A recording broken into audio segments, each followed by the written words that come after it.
Sir నమస్తే sir. నమస్తే. ముందుగా ఏడాది పాలన ముగించుకున్నందుకు మీకు శుభాకాంక్షలు తెలియజేస్తున్నాం మా న్యూస్ తరఫున. సార్ ఎలా ఉంది సార్, ఏడాది పాలన ముగిసింది, అంతా కూడా ఎదురు చూస్తున్నారు. కేంద్రం నుంచి రాష్ట్రం వరకు కూడా ఎన్డీఏ కూటమి మిత్రపక్షాలతో ఉండడంతో ఈ ఏడాదిలో అసలు ఏం సాధించారంటారు? సార్, ఈ ఏడాది పాటు కొనసాగిన పాలన అటు రాష్ట్రంలో కానీ కేంద్రంలో కానీ చాలా సంతృప్తికరంగా జరిగింది అని చెప్పడంలో ఏమాత్రం కూడా అనుమానం లేదు. అదేవిధంగా నా వరకు వచ్చేటప్పటికి పార్లమెంట్ సభ్యుడిగా మంత్రిగా కూడా అంటే నా పనితీరుకి నేను సర్టిఫికెట్ ఇచ్చుకోవడం అనేది సరైనటువంటి విధానం కానీ కాదు. కానీ నాకంటూ ఒక తృప్తి ఉంది. ఒక సంవత్సర కాలం అంటే చాలా తక్కువ సమయం వాస్తవంగా నిర్ణయాలు తీసుకోవాలన్నా అమలు చేయాలన్నా.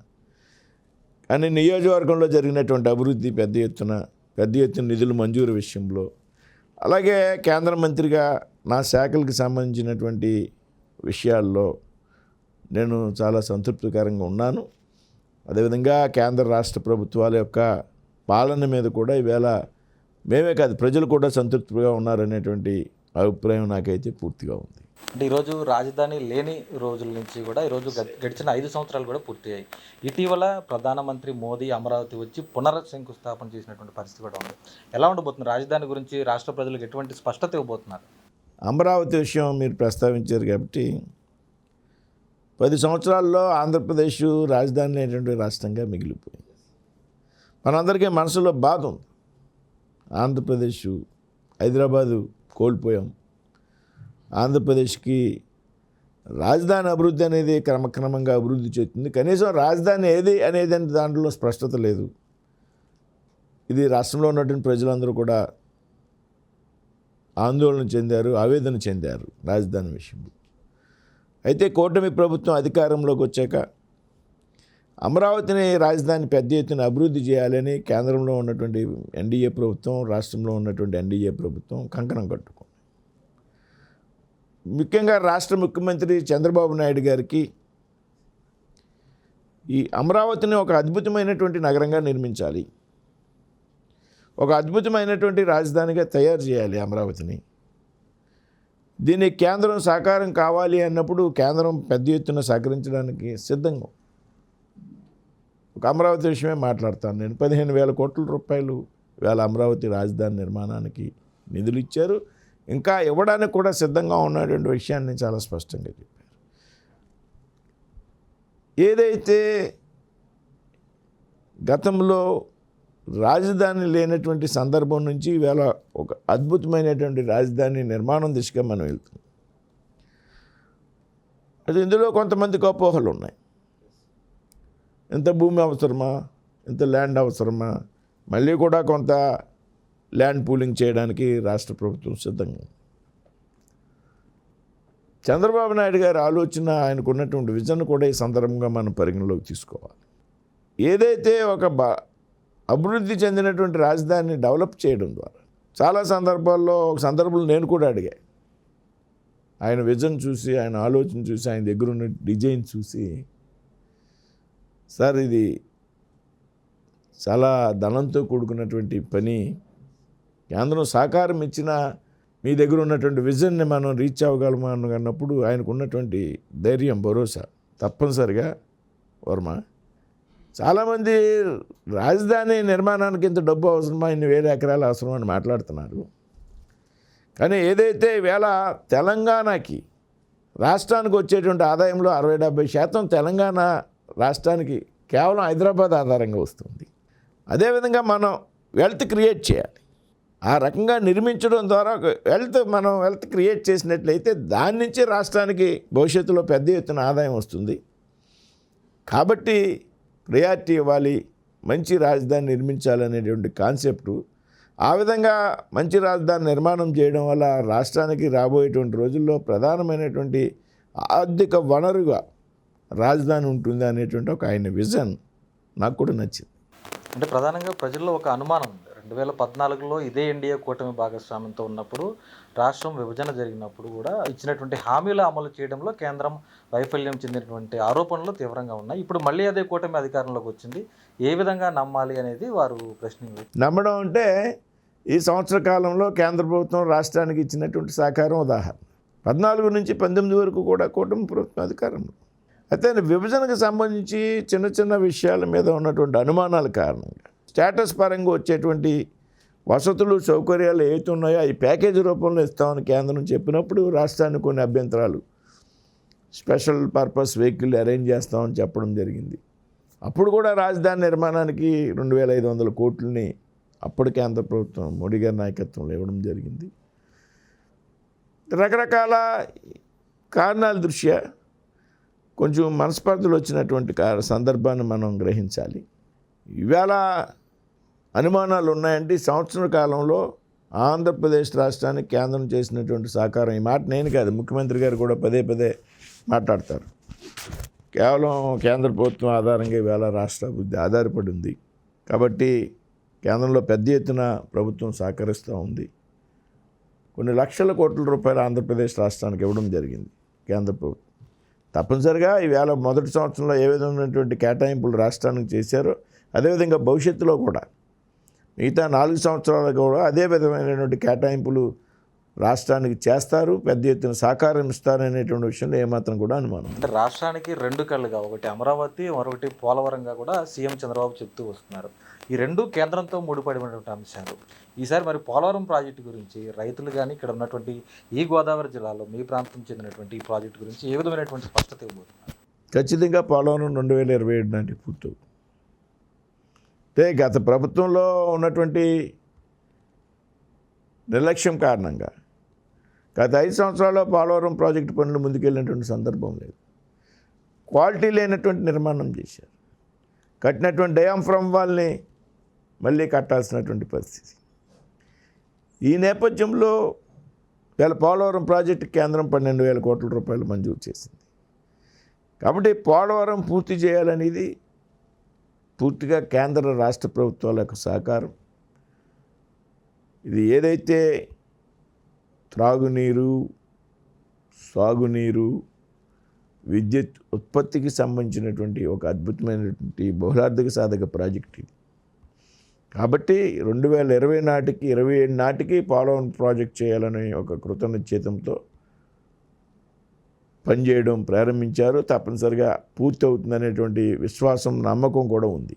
అంటే ఈరోజు బీజేపీ వర్మ కేంద్ర ఉక్కు పరిశ్రమల శాఖ సహాయ మంత్రిగా ఏడాది పాలన ముగించుకున్నారు.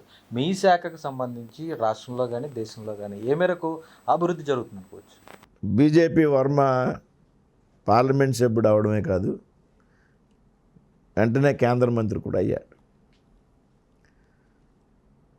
ఇది పార్టీ నాకు ఇచ్చినటువంటి గౌరవం. రాష్ట్ర పార్టీకి కేంద్ర బీజేపీ నాయకత్వాన్ని కూడా ఈ సందర్భంగా నేను గుర్తు చేసుకో. అదేవిధంగా ఎన్నికల్లో పోటీ చేసిన సందర్భంలో మిత్రపక్షాలుగా ఉన్నటువంటి పార్టీ అధ్యక్షులు ఎవరైతే ఉన్నారో చంద్రబాబు నాయుడు గారు, పవన్ కళ్యాణ్ గారు, వారు నా మీద ఒక ప్రత్యేకమైనటువంటి శ్రద్ధ పెట్టినటువంటి సందర్భం. పదే పదే చెప్పారు చంద్రబాబు నాయుడు గారు, ఇటువంటి కార్యకర్తలను ప్రజాప్రతినిధులుగా ఎన్నుకోవాలి, ఎంపీలు అంటే కేవలం పారిశ్రామికవేత్తలకే పరిమితం కాకూడదు అని పదే పదే వారు చెప్పడం. నా పార్లమెంట్లో ఉన్నటువంటి 7 అభ్యర్థులు కూడా 4 టీడీపీ అభ్యర్థులు, 3 జనసేన అభ్యర్థులు పెద్ద ఎత్తున సహకరించడం ద్వారా నేను ఒక అద్భుతమైనటువంటి మెజార్టీతో నెగ్గడం, కేంద్ర నాయకత్వం నన్ను మంత్రిగా నాకు అవకాశం ఇవ్వడం ఒక మంచి అనుభూతి. ఈ సంవత్సర కాలంలో మీరు అడిగారు నేను మంత్రిగా నా పోర్ట్ఫోలియో సందర్భంలో నా యొక్క పనితీరు గురించి. ఈ సందర్భంగా ఉన్న విషయం వాస్తవాలుగా చెప్పాలి. నేను ఎప్పుడు కూడా కొంచెం కఠినంగా మాట్లాడతా. పాలిటిక్స్లో డ్రామాలు చేయడం, లేనిపోని కలిబొల్లి కవులు చెప్పడం నాకు నా చిన్నతనం నుంచి అలవాటు లేదు. ఆ రకంగానే నేను ఈ సంస్థల్లో కష్టపడి పనిచేశాను. నేను మంత్రిగా నియమించబడ్డాను జూన్ 9ని, 1 ఇయర్ పూర్తి అయ్యేటువంటి సందర్భంలో. జూన్ 9ని రాత్రి 8:30-9 గంటలకు నేను ప్రమాణ స్వీకారం చేస్తే జూన్ 10 పొద్దుటే నా తండ్రి గారు కోమాలోకి వెళ్ళాను. ఏదైతే నేను బీజేపీలో 35 సంవత్సరాలుగా పనిచేస్తున్నా, అంతక్రితం విద్యార్థి సంఘాల్లో 10 సంవత్సరాలు చురుగ్గా పనిచేశా.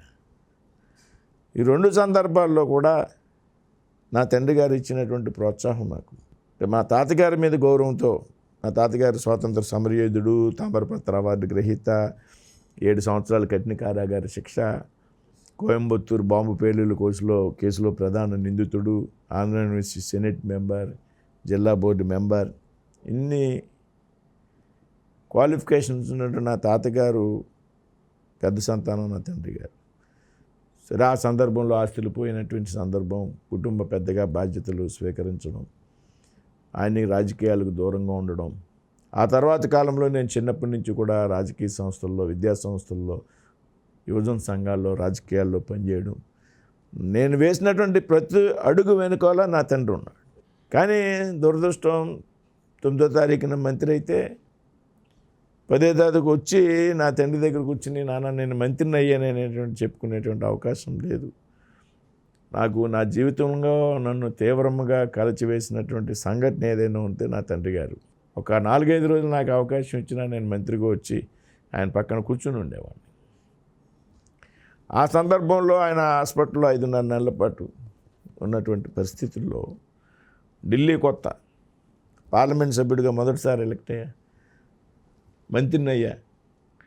ఢిల్లీలో కొంచెం సెటిల్ అవ్వడం మనం అనుకున్నంత ఈజీ కాదు.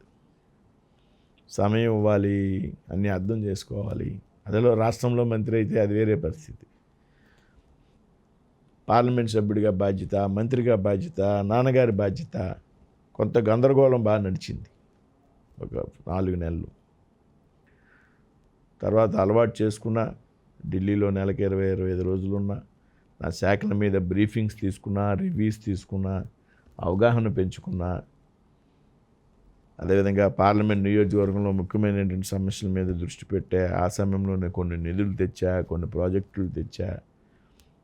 ఆ తర్వాత మా తండ్రి గారు చనిపోయారు. చనిపోయినాక కార్యక్రమాలు పూర్తయ్యాక ఇంకా ఫుల్ టైం జాబ్ నాకు. ఆ సందర్భంలో కొంచెం నేను ఇబ్బంది పడ్డాను, కొంచెం అందరికి దూరంగా ఉన్నాను. పెట్టుకుని ఈవేళ ప్రతి విషయం మీద నాకు అవగాహన నా పోర్ట్ఫోలియోలో. మీరు అడిగారు పోర్ట్ఫోలియోలో ఏ విధమైనటువంటి సంతృప్తినిచ్చింది అని. ఏ మంత్రికి ఇవ్వనటువంటి సంతృప్తి.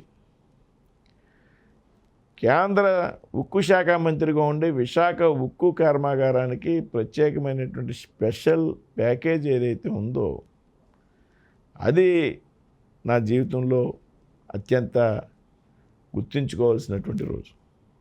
ఒక ఆంధ్రుడిగా ఆంధ్రప్రదేశ్ ప్రజలు విశాఖ హక్కు, ఆంధ్రుల హక్కు అనే ఒక నినాదంతో అనేక మంది ప్రాణాలు కోల్పోయి సాధించినటువంటి విశాఖ ఉక్కు పరిశ్రమ ఏదైతే ఉందో దురదృష్టవశాత్తు నష్టాల్లో ఉంది.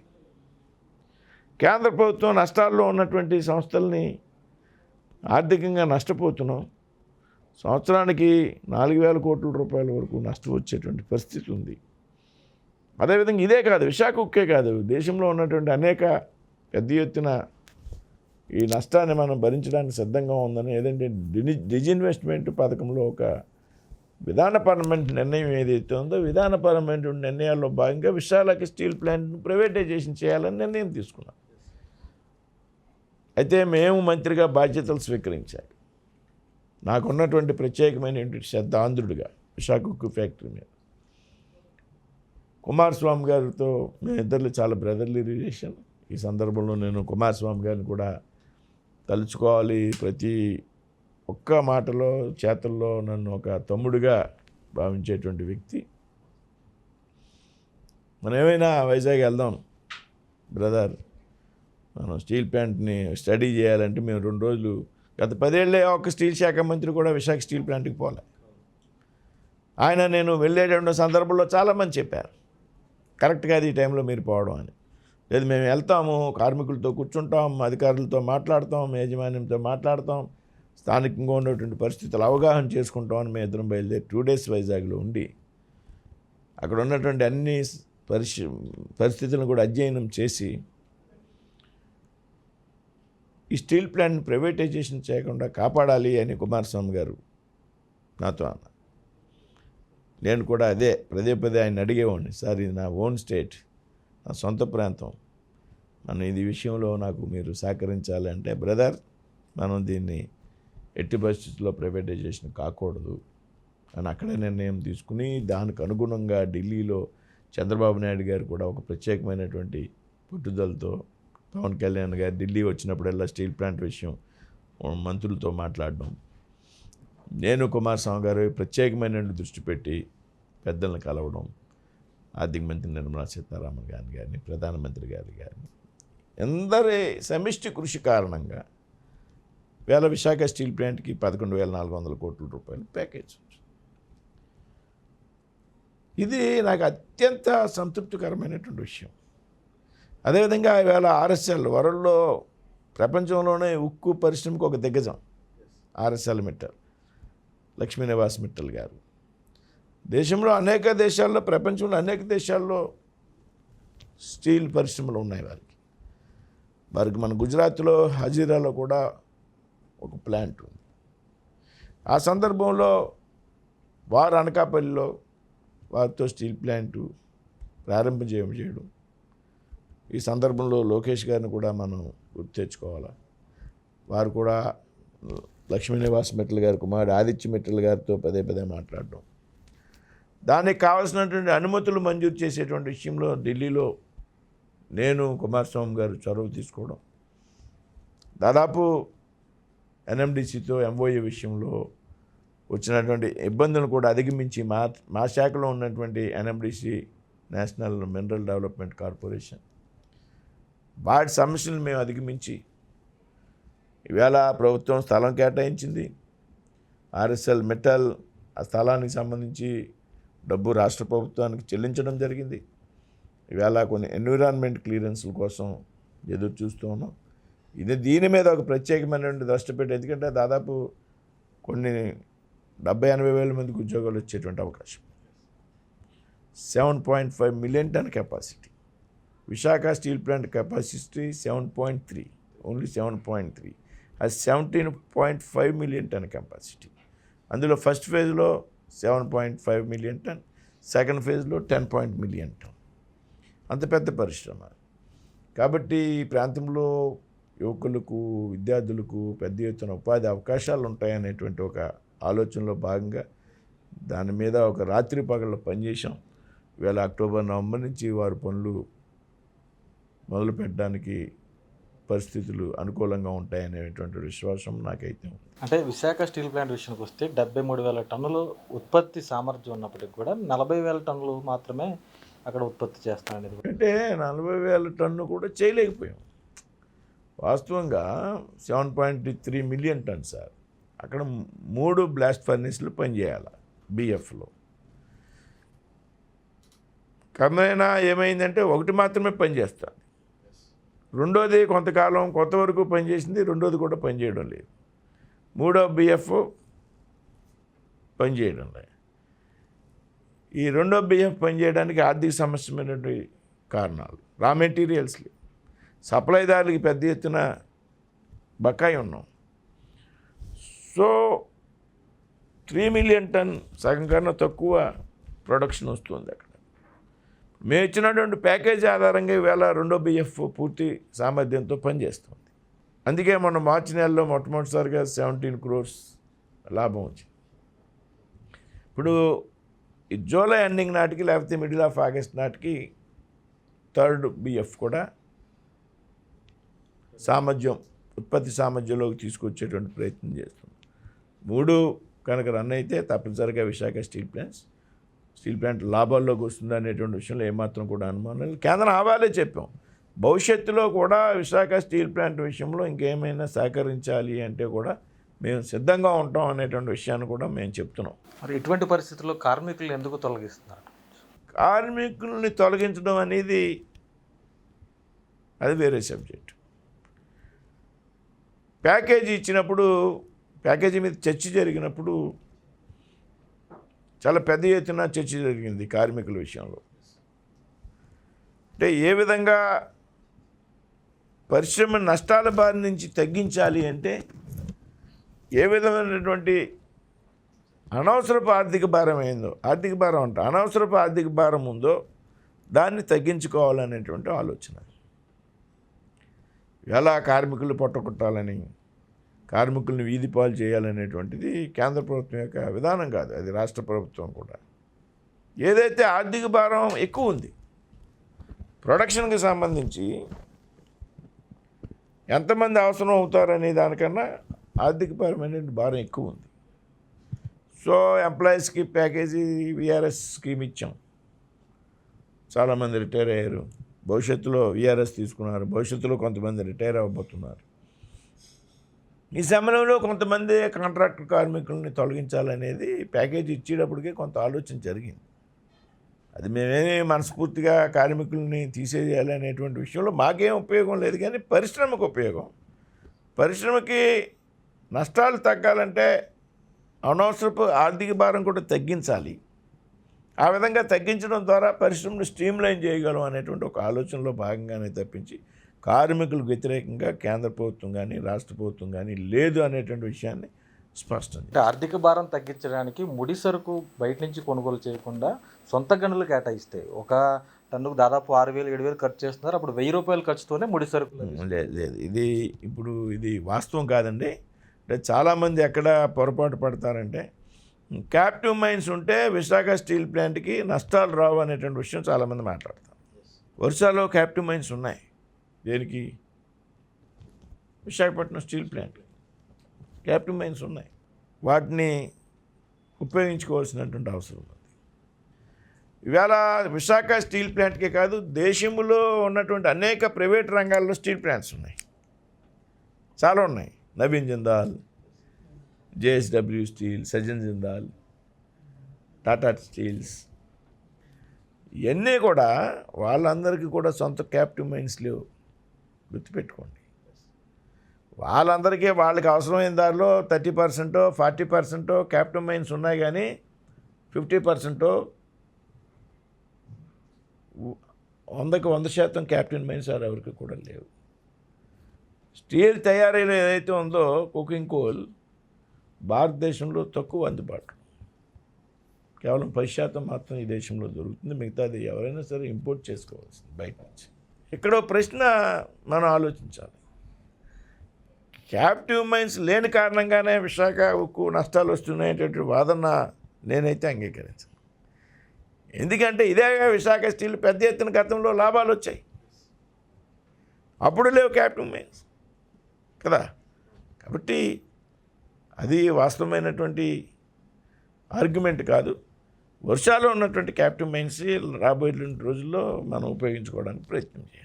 ఈరోజు మీ శాఖతో పాటు మీ నర్సాపురం పార్లమెంట్ నియోజకవర్గం ప్రజలందరూ కూడా ఎదురు చూస్తున్నారు కేంద్ర రాష్ట్ర ప్రభుత్వాలు ఏం చేస్తాయని. సుదీర్ఘకాలం నుంచి వస్తున్న సమస్యలు ఇంకా అలాగే ఉన్నాయనేది కూడా ప్రజల నుంచి వినిపిస్తుంది. మరి ఏడాదిలో వాటిలో ఏమైనా పురోగతి వచ్చిందనుకోవచ్చా? వశిష్ఠ భారతి కానీ, ఆక్వా యూనివర్సిటీ కానీ, ఫిషింగ్ హార్బర్ కానీ, ఇతర సమస్యల పట్ల. ఇప్పుడు చాలా సంవత్సరాల నుంచి పెండింగ్లో ఉండిపోయిన సమస్యలు ఉన్నాయండి. 10-15 సంవత్సరాల నుంచి పెండింగ్లో ఉండిపోయింది. ఇవాళ నేను ఒకే ఒక లక్ష్యంతో పనిచేస్తున్నాను. లాంగ్ టర్మ్ నుంచి పెండింగ్లో ఉండిపోయినటువంటి విషయాలు అవుతున్నాయో వాటి మీద దృష్టి పెట్టా. చిన్న చిన్న పనులు, రోడ్లు వేయడం, డ్రైన్లు కట్టడం, ఇది నా సబ్జెక్ట్ కాదు. ఏదైతే long term pending issue projects ఉన్నాయో వాటి మీదే దృష్టి పెట్టాను. అందులో చాలా వరకు నేను సక్సెస్ అయ్యా. ఏదైతే 15 సంవత్సరాల నుంచి పెండింగ్ ఉంది, 165కి సంబంధించి 12-13 సంవత్సరాల నుంచి ఉంది. 165 హైవేకి సంబంధించి ఒక ఫేజ్, 2 ఫేజులు. అది ఒకటేమో ఆకివీడ్ నుంచి పామర్రు, దిగమర్ నుంచి ఆకివీడ్ ఒక ఫేజ్. అక్కడ పనులు అయ్యాయి, ల్యాండ్ ఎక్విజిషన్ పూర్తయింది. ఇక్కడ పనులు ప్రారంభం కాలే, కోర్టు కేసులు, రకరకాల టెక్నికల్ ఇష్యూస్ కారణంగా. నేను వచ్చిన వెంటనే దాని మీద దృష్టి పెట్టి గడ్కరీ గారిని చాలా 10-15 సార్లు కలిసా. గడ్కరీ గారితో ఆయన అఖిల భారత పార్టీ అధ్యక్షుడిగా ఉన్నప్పుడు నేను 2 పర్యాయాలు జిల్లా అధ్యక్షుడిగా బీజేపీ ఉండడం, ఉమ్మడి జిల్లాలో ఆయన్ని తరచుగా కలిసేటువంటి అవకాశం ఉండడం కారణంగా ఆయన్ని ఒప్పించగలిగి పాత అలైన్మెంట్ని మార్చి కొత్త అలైన్మెంట్ పెట్టి, అంతక్రితం 2 లైన్ల రోడ్డుగా ప్రపోజల్ ఉన్నటువంటి దాన్ని 4 లైన్లకు తీసుకొచ్చాం, 4 లైన్స్. దాదాపు 2,400 కోట్లు అంచనాలు వచ్చింది. ప్రపోజల్ టీపీఆర్ సిద్ధమైంది. ల్యాండ్ ఎక్విజిషన్ కోసం ఏదైతే గెజిట్ పబ్లికేషన్ ఇవ్వడం జరిగింది. ఎట్టి పరిస్థితుల్లో 2025-26 మార్చి నాటికి ఆ పనులు ప్రారంభించాలి. ఇది ఒక నా నియోజకవర్గానికే కాదు, అటు క్రచ్చిపూడి నుంచి ఒంగోలు వరకు వెళ్ళడానికి ఒక అద్భుతమైనటువంటి రహదారి. అదేవిధంగా భీమవరం బైపాస్ కూడా అందులో పార్ట్ ఉంది. భీమవరాన్ని ట్రాఫిక్ రద్దీ, వేళ భీమవరంలో మీకు తెలుసు జిల్లాలో అన్ని చోట్ల తాడేపల్లిగూడెం, తణుకు, అన్ని బైపాస్లు ఉన్నాయి. భీమవరానికి బైపాస్ లేదు. జిల్లా కేంద్రం, విద్యా కేంద్రం, మెడికల్ హబ్ అన్నీ ఉన్నా కానీ భీమవరానికి బైపాస్ అనేది ఒక శాపం. ఈ 165లోనే భీమవరం బైపాస్ కూడా ఒక పార్ట్ అయింది. కాబట్టి అది క్లియర్ చేశాం. చాలా ఈ ప్రాంత ప్రజలు చాలా ఆనందపడ్డారు. అదేవిధంగా 216 ఏదైతే నర్సాపురం బైపాస్కి సంబంధించి చిన్న కోర్టు ఇష్యూ కారణంగా పని పెండింగ్లో, అది క్లియర్ చేస్తున్నాం. కేంద్ర ప్రభుత్వం డబ్బు రిలీజ్ చేసింది, టెండర్ కాల్ఫర్ చేశారు. చిన్న కోర్టు ఇష్యూ కారణంగా అది ఆగుంది. నేను ఈ మధ్యకాలంలో లా మినిస్టర్ గారిని కలిసి దాన్ని క్లియర్ చేయించాలండి, లేకపోతే అభివృద్ధి కార్యక్రమాలు ఆగిపోతాయని కోరడం జరిగింది. ఆయన కూడా సానుకూలంగా స్పందించారు. ఇందాక మీరు అడిగినటువంటి వశిష్టం ఎంత ఏదైతుందో అది అందులో పార్ట్, నర్సాపురం బైపాస్లో పార్ట్. అంటే 580 కోట్లు కేంద్రం మంజూరు చేసింది వశిష్ట వారికి. కాకపోతే ఏదైతే ఈ కారణాల వల్ల అది కూడా పనులు ప్రారంభం కాలేదు. ఎప్పుడైతే ఇది క్లియర్ అయిందో అది క్లియర్ అయిపోతుంది. దానికి కూడా ఒక నెల 15 రోజుల్లో పరిష్కారం చూపెట్టడానికి సిద్ధంగా ఉంది. ఇందాక మీరు లాంగ్ టర్మ్ ప్రాజెక్ట్స్ అంటున్నారు, నేను అయ్యే చెప్తున్నా, చిన్న చెప్పట్లే. అదే రైల్వేలకు సంబంధించినటువంటి ఇష్యూ. తాడేపల్లిగూడెన్ని 4 ఫ్లైఓవర్లు శాంక్షన్ చేయించాను. 3 ఆర్డర్ వచ్చినాయి ఆర్ఓబీలు. ఒకటి ఆర్ఓబీ, ఆర్యూబీ, టెక్నికల్గా ఆర్ఓబీ సాధ్యం కాదు కాబట్టి ఆర్యూబీ పెట్టామని రైల్వే వాళ్ళు చెప్తే నేను అది కూడా ఆర్ఓబీగా మార్చండి, ఒకసారి మళ్ళీ మీరు ఒక కమిటీ వచ్చి విజిట్ చేయండి అని చెప్పాను. అది ఆగింది జోగులపాలెం అనేటువంటి ప్రాంతంలో. అలాగే భీమవరానికి నేను నా పార్లమెంట్లో 45 ఆర్ఓబీలు కానీ ఆర్యూబీలు కానీ పెట్టాను ప్రపోజల్స్. భీమవరాన్ని ఒక 8 ఆర్ఓబీలు పెట్టాయి, ఆర్యూబీలు. ఇక్కడ ఉన్నటువంటి బైపాస్లో కానీ, లేకపోతే కోడవిల్ రోడ్లో ఉన్నటువంటి ప్రాంతం, లేకపోతే అక్కడ కాస్మో క్లబ్ రోడ్లో ఉన్నటువంటి రైల్వే లెవెల్ క్రాసింగ్ దగ్గర. అలాగే పార్లమెంట్లో 45 చోట్ల అత్తిలి కానివ్వండి, రేలంగి కానివ్వండి, తణుకు కానివ్వండి, పాలకొల్లు ఆర్ఓబీ సాధ్యం కాదన్నారు, ఆర్యూబీ అన్నారు. ఎమ్మెల్యే గారితో మాట్లాడాను, ఆర్యూబీకి ఓకే అన్నారు. ఈ రకంగా అన్ని చోట్ల దీర్ఘకాలంగా ఉన్నటువంటి రైల్వే ప్రాజెక్టుల విషయంలో ముందుకెళ్తున్నాం. అదేవిధంగా మీకు తెలుసు, మీరు విజయవాడ నుంచి వస్తుంటారు వెళ్తూ ఉంటారు కాబట్టి ఇవాళ కోస్టల్ కారిడార్ ఉంది, హైవే. ఇవాళ భీమవరం నుంచి లోసరి వెళ్ళాలి, లేకపోతే భీమవరం నుంచి తాడేపల్లిగూడెం వెళ్ళాలి. భీమవరం చుట్టూరు హైవేలు ఉన్నాయి కానీ హైవేలు కనెక్టివిటీ లేదు. గూడెం నుంచి విజయవాడ 1.5 గంట పడితే ఇక్కడ 30 కిలోమీటర్ల నుంచి భీమవరం నుంచి తాడేపల్లిగూడెం గంట పడుతుంది. లోసర్ నుంచి విజయవాడ 1.5 గంట పెడితే ఇక్కడ నుంచి 17-18 కిలోమీటర్లు ఉన్నటువంటి లోసరి గంట పడుతుంది. కాబట్టి వీటిని అభివృద్ధి చేయడానికి ఈ రాష్ట్ర రహదారులు, నేషనల్ హైవేస్ కాదు, ఈ భీమవరం, పెప్పర, భీమవరం, లోసరి, దానికి కేంద్రం నుంచి సిఆర్ఐఎఫ్ అనేటువంటి ఒక గ్రాంట్ కింద 100 కోట్ల రూపాయలు ముందు 3-4 నెలల్లోనే నా తండ్రి గారి హాస్పిటల్లో ఉన్నా, ఇబ్బందుల్లో ఉన్నా, నేను గట్టగారి గారిని కలిసి ఆ ప్రాజెక్టు మంజూరు చేయించాను. అదేవిధంగా డయాలసిస్ సెంటర్స్, ఇవాళ బాగా డయాలసిస్ పేషెంట్ల సంఖ్య పెరిగింది. భీమవరం లాంటి జిల్లా రాజధానిలో ముఖ్యమైనటువంటి పట్టణంలో కూడా ప్రభుత్వ ఆసుపత్రుల్లో డయాలసిస్ సెంటర్ లేనటువంటి పరిస్థితి. ప్రైవేట్ హాస్పిటల్స్కి పోవాలా, స్లాట్స్ తీసుకోవాలి, స్లాట్ దొరకదు అంతమంది పేషెంట్లు ఉన్నారు. 1-2 చోట్ల అవకాశం ఉంది, దొరికినా కానీ ఆర్థికంగా కొంచెం ఇబ్బంది అయ్యేటువంటి పరిస్థితి ఉంది. నేను ఏదైతే వైద్యపరంగా మనం ముందుకు వెళ్ళాలని నేను సిఎస్ఆర్ గ్రాంట్స్ చాలా తెచ్చాను. ఆల్రెడీ 10 కోట్లు పనులు ప్రారంభమయ్యాయి, ఇంకో 15-20 కోట్లు తెచ్చున్నాను. 7 అసెంబ్లీల్లో డయాలసిస్ సెంటర్స్ పెట్టాలి అనేటువంటి నిర్ణయం తీసుకుని 7 అసెంబ్లీలో కూడా డయాలసిస్ సెంటర్స్ కోసం గ్రాంట్స్ తెచ్చాయి. అదేవిధంగా అన్నిటికన్నా ముఖ్యం, చాలామంది నన్ను అప్రోచ్ అవుతారు, రోడ్లు కావాలి, మా గ్రామాల్లో ట్రైన్లు కావాలి. రోడ్లు డ్రైన్లు వేయడానికి అనేక స్కీములు ఉన్నాయి. ప్రధానమంత్రి సడక్ యోజన ఉంది, ఎన్ఆర్ఈజిఎస్ నరేగా ఉంది. ఏదో ముఖ్యమైన సందర్భాల్లో రోడ్లకి ప్రాముఖ్యత ఇచ్చిన గ్రామీణ ప్రాంతాల్లో నాబార్డు ఉంది. ఏదైతే ప్రతి గ్రామంలో కూడా శ్మశాన వాటికల పరిస్థితి అత్యంత దుర్బలంగా ఉంది. కాబట్టి ఒక నిర్ణయం తీసుకున్నా, నా పార్లమెంట్ నియోజకవర్గంలో ఉన్నటువంటి ప్రతి శ్మశాన వాటిక కూడా ఒక పార్కు మాదిరిగా చేయాలి. చుట్టూ కాంపౌండ్ వాళ్ళు కట్టాలి, కొంత గ్రీనరీ మెయింటైన్ చేయాలి, దహనానికి సంబంధించి అంత్యక్రియలకు సంబంధించి అన్ని ఏర్పాట్లు చేయాలి. అయ్యాక కాసేపు ఆ గ్రీనరీలో కూర్చుని వాతావరణం కల్పించాలని ఆ మొత్తం శ్మశానాల లిస్టు నేను అఫీషియల్గా తీసుకుని ఆ శ్మశానాలకి నిధులు, అది పార్లమెంట్ సభ్యుల నిధులు కానివ్వండి, ఎంపీ ల్యాడ్స్ కానివ్వండి, సిఎస్ఆర్ ఫండ్స్ ద్వారా నా టర్మ్ పూర్తి అయ్యేటప్పుడు ఈ పార్లమెంట్లో ఏ శ్మశానం కూడా దుర్బలంగా ఉండడానికి వీల్లేదని ఆ పథకం ద్వారా ముందుకెళ్తున్నాను. ఈ విధంగా ఒక లాంగ్ టైం ప్రాజెక్ట్స్, తాత్కాలికమైనటువంటి చిన్న చాలా చేస్తున్నాం, కొన్ని వందల పనులు చేస్తున్నాం. మీరు దీర్ఘకాలికంగా ఉన్నటువంటి పెండింగ్ ప్రాజెక్ట్స్ అవుతున్నారో ఆ పెండింగ్ ప్రాజెక్ట్ విషయంలో మేము ముందుకెళ్తున్నాం. ఇందాక ఫిషింగ్ హార్బర్ కొన్ని చాలాసార్లు బీపీ తిప్ప మనం పనులు ముందుకు వెళ్ళట్లేదు, శంకుస్థాపనలు అయ్యి. ఇటువంటి పరిస్థితుల్లో బియ్యపు తిప్పలో హార్బర్ మనం మొదలుపెట్టేలోపు బీప్ తిప్పలో fish landing centre, FLC centres అంటారు, ఫిష్ ల్యాండింగ్ సెంటర్.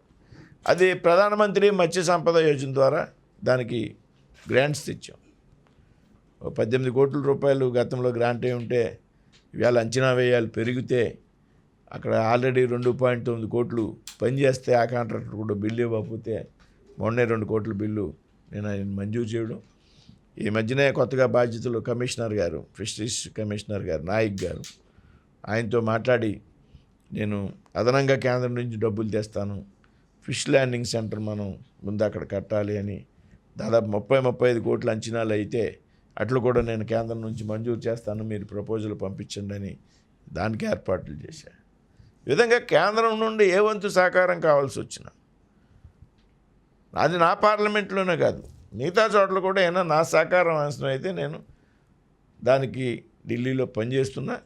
తప్పనిసరిగా నా టర్మ్ పూర్తయ్యేలోపు ఈ నియోజకవర్గంలో ముఖ్యమైనటువంటి కార్యక్రమాలను పూర్తి చేస్తాననేటువంటి నమ్మకం, విశ్వాసం నాకుంది. అంటే కేంద్ర నిధులతో పాటు మీరు స్వతహాగా కూడా ఏదైతే స్వచ్ఛంద సంస్థను స్థాపించి సేవా కార్యక్రమాలు చేస్తున్నారు, ఎందుకు ఉద్దేశం ఏంటి?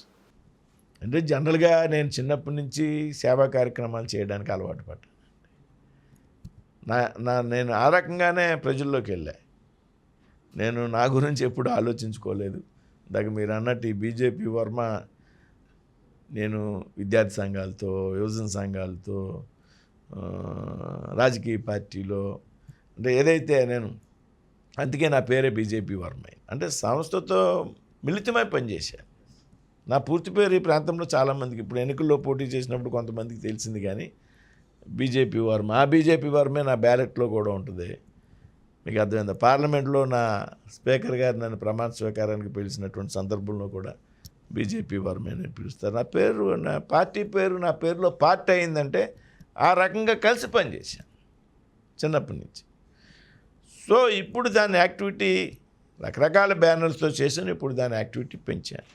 ఇందాక చెప్పాను నా తండ్రి గారి మరణం, అది నేను ఎప్పుడూ జీవితంలో నాకు ఒక చేదు సంఘటన. అది మనిషి అనేవాడు ఎప్పటికైనా చనిపోవాలి, కానీ చనిపోయినటువంటి సందర్భం నన్ను తీవ్రంగా కలిసివేసినటువంటి. ఆయన దగ్గర ఆయన చనిపోయేటప్పటికి ఆయన అకౌంట్లో పెద్ద ఎత్తున డబ్బు ఉంది. అది ఆయన కోసం ఆయన ఉంచుకున్నటువంటి డబ్బు. నేను ఎప్పుడూ ఆ డబ్బు టచ్ చేయలే హాస్పిటల్లో, ఇది కానీ అది ఆయన డబ్బు, ఆయన గురించి ఉంచుకున్నాను. సరే, మా నాన్నగారు మరణించాక ఆ డబ్బుని మా నాన్నగారి పేరుతో ఒక చారిటబుల్ ట్రస్ట్ ఏర్పాటు చేయడం ద్వారా ఆ డబ్బుని ఆ ట్రస్ట్కి మళ్లించడం ద్వారా, అదేవిధంగా నాకు 5 సంవత్సరాలు నాకు ఒక ఎంపీగా వచ్చేటువంటి నా యొక్క బెనిఫిట్స్ ఏతున్నాయో ఆ బెనిఫిట్స్ని పూర్తిగా కూడా ట్రస్ట్కి ఇవ్వడం ద్వారా. అంటే మీ వేతనం కూడా ఇస్తున్నారు? వేతనం ఏదైతే మిగతా ఎలివెన్స్లు ఉంటాయో అన్నీ. నేను ₹1 కూడా ఈ 5 సంవత్సరాల్లో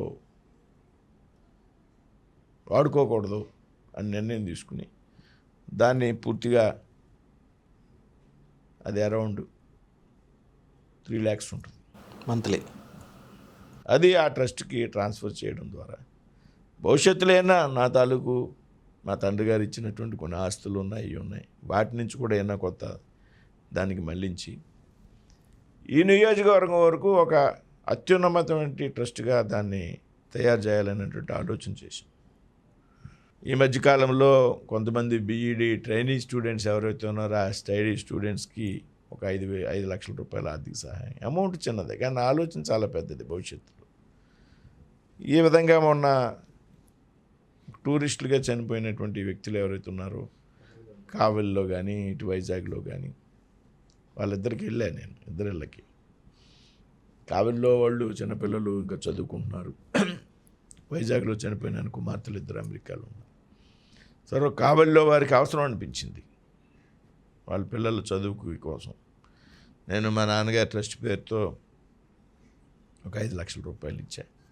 వచ్చే వారం మురళీ నాయక్ దగ్గరికి వెళ్ళబోతున్నా, ఏదైతే సత్యసాయి జిల్లా ఆ సైనికుడి కుటుంబానికి కూడా మా నాన్నగారి ట్రస్ట్ తరపున సహాయం చేయడానికి నిర్ణయం తీసుకున్నా.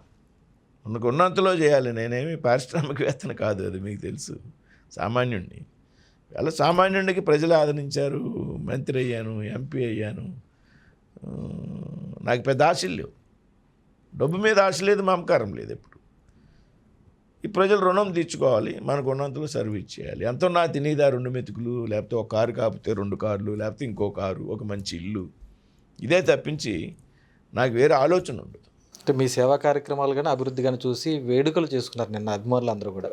అయితే మరి పార్టీకి సంబంధించి బీజేపీ కార్యకర్తలుగా ఒక కార్యకర్తగా మీరు ఈరోజు కేంద్ర మంత్రి అయ్యారు. మరి పార్టీ బలోపేతం ఎలా ఉండబోతుంది? అందరూ కూడా నిన్న చెప్తున్నారు, గతంలో ఏ ఎంపీ కూడా అన్ని రోజులు మాకు అందుబాటులో లేరు అనేది వారు స్పష్టం చేస్తున్నారు. మరి జాతీయ స్థాయిలో ఈరోజు 133 సార్లు విమాన ప్రయాణం చేశారని కూడా చెప్తున్నారు. ఎలా సాధ్యం అది అటు ఇటు బ్యాలెన్స్ చేసుకోవాలి? సార్ అదే చెప్తున్నాను కదా, ఇప్పుడు నాకు కూడా ఈ మధ్యకాలంలో డాక్టర్లు చిన్న చిన్న సమస్యలు వస్తున్నాయి. డాక్టర్లు చెప్తున్నారు రెస్ట్ అవసరం, సఫిషియెంట్ నిద్ర అవసరం. రోజు మీరు నమ్మండి నమ్మకపోండి 2 లోపు నేను ఒక్కరోజు కూడా పడుకోను. అంతకితం కూడా 12:30 అయ్యేది. ఇప్పుడు ఆ సమయం 2 అయింది. ఉదయం 6 మించి పడుకోవడానికి అవకాశం లేదు. నా నిద్ర 3.5 hours. నాకు నిద్ర చాలా అవసరం, ఎవరికైనా నిద్ర చాలా అవసరం. నాకున్న అసైన్మెంట్స్ నేను ఇప్పుడు 3 పాత్రల్లో పోషించాల్సినటువంటి పరిస్థితి పార్లమెంట్ సభ్యుడిగా.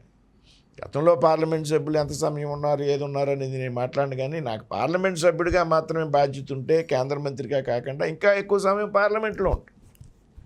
ఇందాక చెప్పాను కదా, మీకు చెప్పానో లేదో, మోడీ గారు పదే మాకు ఏం చెప్తారంటే వారానికి 4 రోజులు ఢిల్లీలో ఉండాలి మంత్రులు. ఏదైతే వారి పోర్టిపోలి తాలూకా విషయాల మీద దృష్టి పెట్టాలి. 3 రోజులు అంటే 4 రోజులు అంటే సోమవారం నుంచి గురువారం వరకు.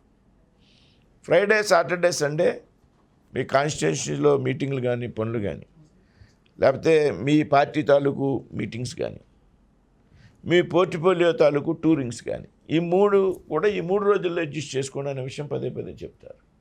కాబట్టి మనకి శనివారం ఉండదు, ఆదివారం ఉండదు. ఈ మధ్యలో నార్త్ ఈస్టర్న్ స్టేషన్ ఈశాన్య రాష్ట్రాలు ఏదైతే ఉందో అది ప్రధానమంత్రి కార్యాలయం నుంచి కొంత అసైన్మెంట్ వస్తుంది. నేను నెలకు ఒక ఈశాన్య రాష్ట్రం వెళ్ళాలి. ఈలోపు యాస్పిరేషన్ డిస్ట్రిక్ట్స్ ఉన్నాయి. దేశంలో 102 జిల్లాలని యాస్పిరేషన్ డిస్ట్రిక్ట్స్గా గుర్తించారు. నెలకో జిల్లా అక్కడికి వెళ్ళాలి. వెళ్ళి 48 hours ఉండాలి. సో ఇదో 3 రోజులు, అదో 3 రోజులు ప్రయాణం కలిపితే 6 రోజులు దానికి పోతుంది. అందుకనే నేను ఒకే రోజు ఒక పూట కాన్స్టిట్యున్సీలో ఉంటా, మధ్యాహ్నం ఢిల్లీలో ఉంటా, రాత్రికి మళ్ళీ అస్సాంలో ఎక్కడికో ఉంటా. ఇలాగా నేను అందుకనే చెప్తున్నా, ఈ 133 ప్రయాణాలు చేశాను అంటే దాని వెనకాల ఉన్నటువంటి లక్ష్యం. ఇప్పుడు నరేంద్ర మోడీ గారు ఒక టార్గెట్ ఇచ్చారు, అది పూర్తి చేయాలి. ఇక్కడ కార్యకర్తలకు అందుబాటులో ఉండే విషయం మీరు ప్రస్తావించారు. నేను దానికి చాలా ప్రాధాన్యత ఇస్తాను. ఎందుకంటే భారతీయ జనతా పార్టీ పరిస్థితి మీ అందరికీ కూడా తెలుసు. నేను భారతీయ జనతా పార్టీలో జాయిన్ అయ్యేటప్పటికి భారతీయ జనతా పార్టీకి దేశంలో 2 పార్లమెంట్ స్థానాలు, 2 ఒక లక్ష్యంతో చేరాం. ఎమ్మెల్యేలు, ఎంపీలు అవ్వాలనేటువంటి సిద్ధాంతంతో చేరాం. ఈ సిద్ధాంతం వల్ల భారతదేశానికి భవిష్యత్తులో మంచి జరుగుతుంది అనేటువంటి ఒక ఆలోచన ద్వారా చేరాం. ఆ రెండాటిలో ఒకటి మనకు హనుమకొండలో తెలుగుదేశం పార్టీ పొత్తులతో ఆ రోజుల్లో నెగ్గింది జంగారెడ్డి గారు. పటేల్ అని గుజరాత్లో ఉన్నటువంటి మహసేన అనేటువంటి నియోజకవర్గంతో ఆ రోజుల్లో బీజేపీలో చేరాం. కష్టపడి పనిచేసాం. మధ్యలో అనేక అవకాశాలు వచ్చినాయి రాజకీయ పార్టీల నుంచి. మనం చేసే పని విధానం పట్ల ఏ అవకాశానికి మనం, ఏ ప్రలోభానికి కూడా మనం పోలే. మీకు తెలుసు, నా చిన్నప్పుడే విజయకుమార్ రాజు గారు అనే ఒక ఎంపీ ఉండేవారు. విద్యార్థి సంఘాల్లో చాలా యాక్టివ్గా పనిచేస్తుంటే నేను ఆ రోజుల్లో పిలిచారు ఆయన. నువ్వు అందులో కాదు పని చేయవలసింది, మా పార్టీలోకి రా, నేను ఎంకరేజ్ చేస్తా. ఆయనకి పిల్లలు లేరు, మా ఇద్దరింటి పేరు ఒకటే, మాకు దూర బంధుత్వం.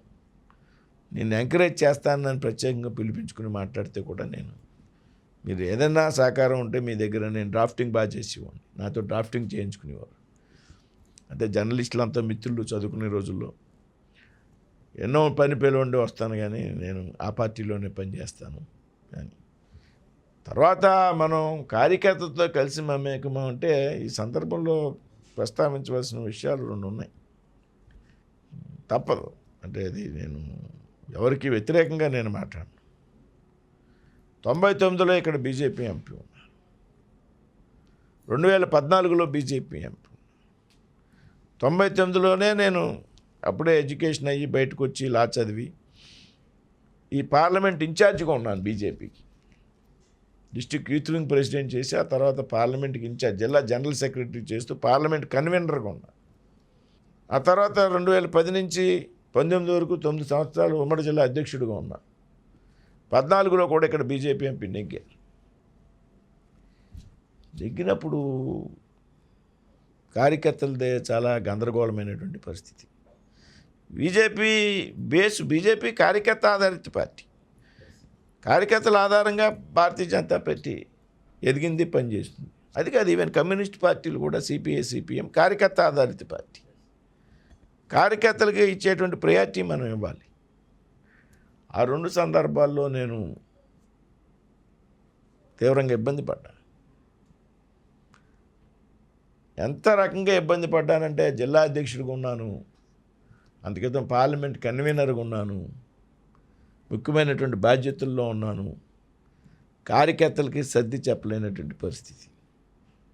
ఆర్గనైజేషన్కి సంబంధం లేకుండా పార్టీ గెలుపు కోసం చేసినటువంటి ప్రయత్నాల్లో భాగంగా ఎంపీలుగా వచ్చినటువంటి వ్యక్తులు. కార్యకర్తల గురించి ఆలోచన చేస్తే నాకు నిద్ర పట్టేది కాదు. జిల్లా అధ్యక్షుడిగా ఉన్న నన్ను కొంతమంది కార్యకర్తలు కొన్ని ప్రశ్నలు వేస్తే నేను ఆ రోజుల్లో నిద్ర కూడా పట్టేది కాదు రాత్రి నాకు.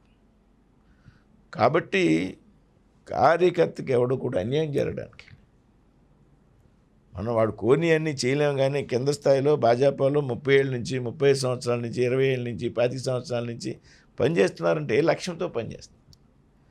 అదే అధికార పార్టీలో ఉంటే 10 రూపాయలు సంపాదించుకుంటారు.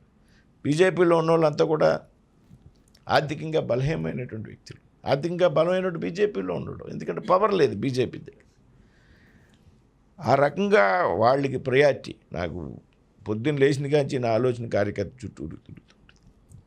అందులో భాగంగానే 7 శాసనసభ్యులు నాకు సహకరిస్తే ఈ మధ్యకాలంలో ఒక 100 మంది కార్యకర్తలకి నీటి సంఘాల్లో పదవులు, మార్కెటింగ్ కమిటీలో డైరెక్టర్లో పదవులు, ప్రభుత్వ హాస్పిటల్లో బోర్డులు ఏదైతే ఉన్నాయో అందులో పదవులు, ఈ మధ్యకాలంలో దేవాలయాల్లో, ప్రతి దేవాలయాల్లో బీజేపీ కార్యకర్తలు ఉండే విధంగా నేను శాసనసభ్యులను సమన్వయం చేసుకుని మా నాయకత్వాన్ని కూడా చెప్పించుకుని ఇవాళ నా పార్లమెంట్ నియోజకవర్గంలో బీజేపీ కార్యకర్తలకి వచ్చినటువంటి బాధ్యతలు, పదవులు ఏవైతే ఉన్నాయో రాష్ట్రంలో ఎక్కడో కూడా రాలేనటువంటి సందర్భం.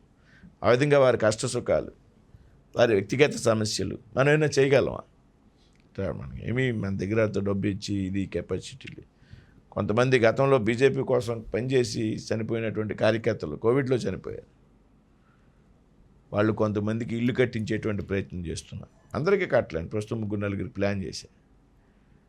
అహర్నిశలో బీజేపీ కోసం పనిచేసి చిన్న చిన్న కార్యకర్తలు, ఒక కార్యకర్త ఆటో తోలుకుని బీజేపీలో 30 సంవత్సరాలు పనిచేశాడు, కరోనాలో పోయాడు.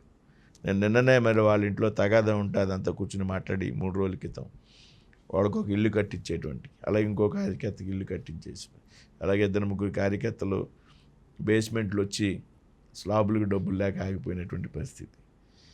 ఎంతో కొంతమందికి మనం సహాయం చేయాలి అనేటువంటి నిర్ణయంతో కార్యకర్తల అవసరాలే నా అవసరం. అంటే ఈరోజు కూటమి ప్రభుత్వంలో టీడీపీ కానీ జనసేన కానీ పోటాపోటీగా ఉన్నటువంటి పరిస్థితి ఉంది. మరి బీజేపీ అందుకు తగ్గట్టు బలోపేతం అవుతుంది అనుకోవచ్చా? ఓవైపు ప్రాతినిధ్యం ఇవ్వడం కూడా అటు రాజ్యసభ, లోక్సభ 2 భీమవరంకి ఇవ్వడం, కేంద్రం నుంచి పెద్ద ఎత్తున నిధులు అప్పుల్లో ఉన్నటువంటి రాష్ట్రానికి ఇవ్వడం బీజేపీ చేస్తుంది. మరి రాబోయే కాలంలో బీజేపీకి ఎలాంటి రోజులు ఉండబోతున్నాయి అనుకోవచ్చు ఏపీలో?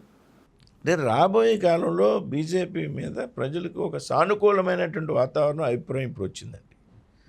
మీకు తెలుసు 14 to 19లో ప్రజలు బీజేపీ మీద కోపంగా ఉన్నారు. అంతేకాదు 2009 to 2014లో ప్రజలు బీజేపీ మీద కోపంగా ఉన్నారు. కారణం రాష్ట్ర విభజనకి బీజేపీ అనుకూలంగా ఉండడం. నేను 2009లో ఎంపీకి పోటీ చేశాను. ఏంటి ప్రజలు బీజేపీ అంటే తీవ్రమైనటువంటి వ్యతిరేకత ఉన్నటువంటి సందర్భంలో నేను అప్పుడు కూడా ఎంపీకి పోటీ చేశాను 2009లో. అంటే రాష్ట్ర విభజనకి బీజేపీ చిన్న రాష్ట్రాలకు అనుకూలం అనేది ఎప్పుడో తీసుకున్నటువంటి నిర్ణయం. దానికి అనుకూలంగా రాష్ట్రాలు చిన్నగా ఉంటే అభివృద్ధి బాగుంటుంది అనేటువంటి ఆలోచన. దానికి ప్రజలు, మన ప్రాంతంలో ఉన్నటువంటి ప్రజలకు రుచించలేదు. ఆ తర్వాత కాలంలో స్టేటస్ విషయం, కానీ ఈవేళ అది లేదు. బీజేపీ ఆంధ్ర రాష్ట్రానికి పెద్ద ఎత్తున సహకరిస్తుంది. ఇక్కడ రాష్ట్రంలో, కేంద్రంలో ఉన్నటువంటి మోడీ గారు కానీ, చంద్రబాబు నాయుడు గారు కానీ, పవన్ కళ్యాణ్ గారు కానీ సకల సమన్వయంతో పనిచేస్తున్నారు. భారతీయ జనతా పార్టీ ఆంధ్రప్రదేశ్కి పెద్ద ఎత్తున ప్రాధాన్యతను ఇస్తోంది అనేటువంటి విషయం ప్రజల్లో ఉంది. ఎన్నికలు వచ్చినప్పుడు ప్రజలు ఏ మేరకు ఆదరిస్తారు అనేది వేళ నరేంద్ర మోడీ గారి మీద ఓవరాల్గా సానుకూలమైనటువంటి, ఆయన ప్రభుత్వం మీద కానీ, ఆయన మీద వ్యక్తిగతంగా కానీ ప్రజల్లో ఒక ఇమేజ్ ఉంది. ఇమేజ్ ఆధారంగా రాబోయేటువంటి రోజుల్లో ఎవరి పార్టీని వారిని బలోపేతం చేసుకునేటువంటి విషయంలో వేరే డిస్కషన్ కూడా ఉండదు.